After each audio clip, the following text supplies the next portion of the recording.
लोकसभा चुनाव के दौरान प्रधानमंत्री द्वारा किए गए वादों को केंद्र सरकार ने एक एक करके पूरा किया है। ये बातें लोजपा आर के नेता चिराग पासवान ने कही।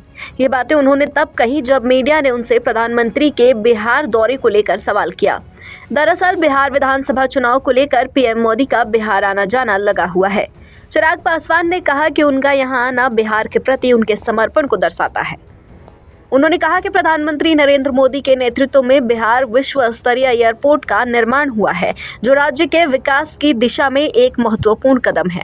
चिराग पासवान ने ये भी कहा कि विधानसभा में पार्टी का लक्ष्य बिहार को विकसित राज्य की श्रेणी में लाना है। उन्होंने विश्वास जताया कि चुनाव परिणामों के बाद जो डबल इंजन की सरकार बनेगी, वो अगले 5 वर्षों में बिहार के लिए स्वर्णिम युग की शुरुआत करेगी। ये प्रधानमंत्री जी का निरंतरता में बिहार आना प्रधानमंत्री जी का समर्पण बिहार और बिहारियों के प्रति दर्शाता है। लोकसभा चुनाव में जो वादे प्रधानमंत्री जी के द्वारा किए गए थे, एक एक करके हर उस वादे को पूरा करने का कार्य प्रधानमंत्री जी हमारी केंद्र की सरकार के द्वारा किया जा रहा है। लंबे समय तक ये एक मांग थी कि पटना का एयरपोर्ट भारत के अलग अलग प्रदेशों का न सिर्फ उनके मुख्यालयों के एयरपोर्ट देखिए, बल्कि उनके बाकी के जो शहर हैं वहाँ के भी एयरपोर्ट काफी विकसित रहे हैं। ऐसे में बिहारियों की ये मांग थी कि यहाँ पर भी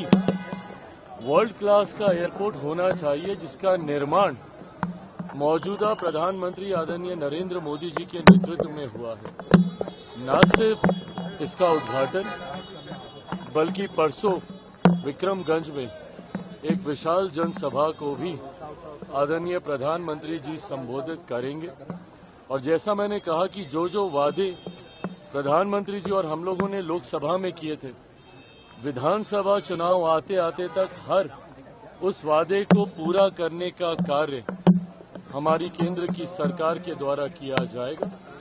और विधानसभा में हम लोग एक नए लक्ष्य के साथ बिहार को एक विकसित राज्य बनाने की सोच के साथ, उस लक्ष्य के साथ हम लोग आगे बढ़ेंगे। अगला 5 साल प्रधानमंत्री जी के नेतृत्व में डबल इंजन की सरकार जो बिहार को परिणामों के बाद मिलेगी, वो अगले 5 साल बिहार के लिए गोल्डन एरा के तौर पे होंगे, एक स्वर्णिम काल के तौर पर होंगे, जिसमें सही मायनों में बिहार एक विकसित राज्य बनने की ओर अग्रसर होगा।